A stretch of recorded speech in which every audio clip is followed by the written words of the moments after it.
In all of this global economic crisis, many people have been saying, gosh, we just want to get back to normal. We want to get back to the constantly growing stock market, to the constantly growing home values. But you actually talk about how we don't really want to recover it in the sense of returning back to normal. Let's go just a little deeper into this global economic crisis. As an economist, I look at it from a viewpoint of we obviously have a flawed currency. We obviously have we have a lot of bad monetary policy and fiscal policy that's led us down this road. But you even talk about some deeper root causes of this global economic crisis. Well, again, Jerry, I think that the mindset, the paradigm that we operate under is the root of all this evil. And when I wrote the book Hoodwinked, Random House came to me and they said, there's a lot of books out there talking about fixing the economy, but they seem to be talking about Band-Aids on symptoms.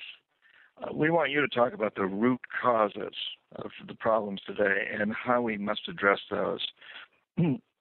And to go to that root cause, I think we have to look at what is driving this whole system.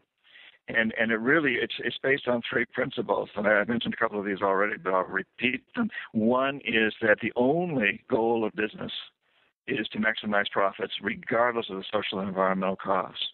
Two, businesses shouldn't be regulated because that just gets in the way of making profits. And the assumption here is that for some reason we want to consider that CEOs are above corruption, that they're always going to do the right thing. They don't need to have laws governing them like the rest of us. And we all have laws telling us we can't steal, we can't be pickpockets, we can't rip off the corner at a grocery store.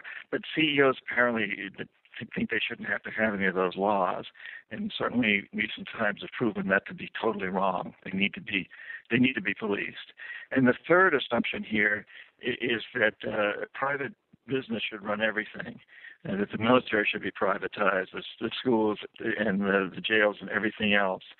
And in fact, we're seeing that's a broken system too. Why should we expect that corporate executives whose main obligation is to serve their stockholders are going to do a better job at running things than civil servants whose loyalty has to be to the civil people? That's us, we the people. And if the civil servants aren't performing adequately, then we need to give them new incentives to do a better job and fire the ones that don't. And there's a way to fix that system without privatizing it. So these three principles, maximizing profits regardless of social and environmental costs, get rid of regulations, and privatize everything, are what's driving the system. And if we truly understand that, then we can see the solutions that will come out from turning some of those things around. And I want to say at this point, I'm really a free market economist. I don't like a lot of rules and regulations, but I recognize that we have to have a playing field that we all play on. And right now, that playing field for corporations is wide open, and they're allowed to get away with almost anything. We need to narrow the playing field a little bit and say, look, make all the profits you possibly can, maximize profits, but only within the context of creating a world that my grandson, who's 3, will want to grow up in. Only within the context of creating a socially and environmentally responsible world.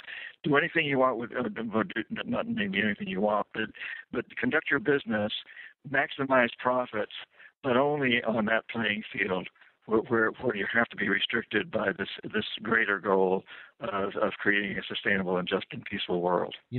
Speaking of that hope, in Hoodwinked, your book, you actually mention your lectures at universities in the United States and over in China, especially at the MBA programs, and how over the past 5 years you've seen a shift or a change in attitudes that gives you hope. Share with us some of your experiences from those. Well, yes, it's been most fascinating to me that in the past almost 6 years now, I've been traveling around the country almost constantly on a speaking tour. In fact, next week I go to the University of Massachusetts, University of Pittsburgh, and on and on. And incidentally, if people want to know where I'm speaking, just go to my website, johnperkins.org, and go to the schedule on there, and then you can find out where I will be speaking. I'd love to meet some of your listeners. But I spend a lot of time with students. I try to have dinner with anywhere from a dozen to 3 dozen students before I talk and ask them what they're feeling, where they're coming from. 5 years ago, what I constantly heard, especially from MBA students who will be running our corporations, was that they were in school because they wanted to make money and have power. I don't hear that anymore. Now I hear that they want to have children, and they want to bring the children up in a good world. And so they're going to school so they can learn how to run businesses that will be responsive and responsible to their children's needs and their grandchildren's needs. And they say things like, well, I've got a lot of college loans. I have to work for a big corporation and toe the line for a while to pay back my loans. But then I want to turn that corporation around, or I want to go out and be an entrepreneur and create a corporation that truly buys into sustainable energy, or truly buys into running a business that will clean up the terribly polluted lands, air, and water of the earth, or run a business that helps starving people in places like Africa grow food more efficiently and store it and distribute it more efficiently. I'm hearing this more and more, Jerry, and I'm very encouraged by that. I think the young people are getting it. They don't want to grow up in a devastated planet. John, finally, on a personal note, I know it's very grueling. You mentioned going to University of Massachusetts and all these different universities you're speaking at. Many people don't realize how grueling of a life it really is when you're going out and you're sharing your heart and you're talking about these topics. I guess the question comes, what motivates you to write all these books, travel around the world, to do what you do? What is your primary motivation in all of this? My grandson, and all of his brothers and sisters around the planet. I've lived a very good life in many respects. I'm 65 years old. I've done some things I'm not at all proud of as an economic hitman. And I'm determined to spend the rest of my life, whatever I've got left, 2 hours, 20 years, I don't know what it is, but I want to be able to look back when I'm on that proverbial deathbed and say, geez, I spent the last years of my life doing everything I could to create a better world for my grandson, and to recognize that the only way children like my grandson growing up in the United States are going to inherit a sane world is if every child on this planet has that same opportunity, and it's realized for all of them.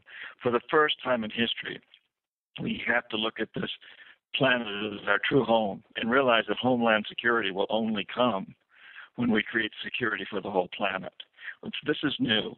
This is the first time in history that we've been so interdependent that we truly are a very fragile species living on a very tiny spaceship, a space station, really. And unlike the space station the astronauts built, this one has no shuttles. We can't get off it. We've got to take care of it. And so what motivates me is to create that, is to do everything I can to create that world. And yes, it's grueling at times, but I have to say it's the most rewarding thing I've ever done. I traveled first class when I was an economic hitman. I stayed in the best hotels, wined and dined beautiful women and presidents and so on and so forth, but I wasn't a happy person. Today, I don't ever fly first class.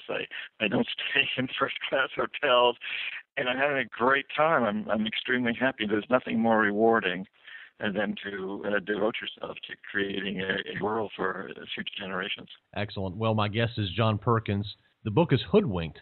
John, if people would like to learn more about you and your work, how can they do so? They can go to johnperkins.org, subscribe to my newsletter that comes out about twice a month. I don't overdo it, but I think it's pretty interesting. And look at where I'm going to be speaking and come and say hello to me and look on my schedule there.